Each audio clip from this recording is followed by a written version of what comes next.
Hi friends, welcome to Jaya's garden. டெய்லியுமே ஒரு 4-5 பறிச்சுக்கணும் அப்படின்னு சொல்லிட்டு நான் வந்து மொத்தமாக ஹார்வெஸ்ட் பண்ணுறது கிடையாது மல்பரியை.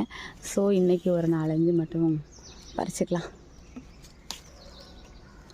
நான் கருப்பானதுக்கப்புறம் பறிக்கிறது கிடையாது, ஏன்னா கருப்பானால் இனிக்குதா அது பிடிக்கல.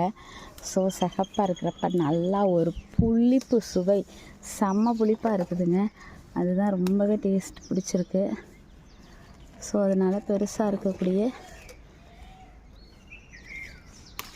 புளிப்பு சுவையில் இருக்கிறத கொஞ்சம் பறிச்சுக்கிறேன்.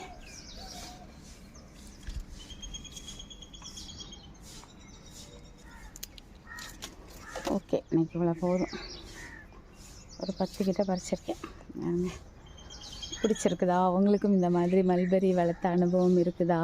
இதை விட பெருசாக உள்ளது வளர்க்குறீங்களா அப்படின்னு சொல்லி எனக்கு சொல்லுங்கள். நம்ம வீட்டில் ரொம்ப குட்டியாக உள்ளது.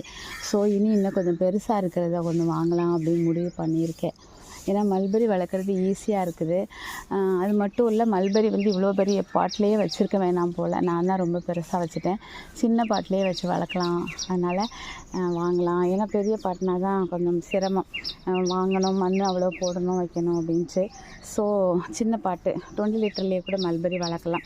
ஸோ அதனால் நான் இன்னொரு தடவை வாங்கலான்னு முடிவு பண்ணியிருக்கேன். இதை விட கொஞ்சம் குண்டு குண்டுன்னு இருக்கிற மாதிரி வாங்கலான்னு முடிவு பண்ணியிருக்கேன்.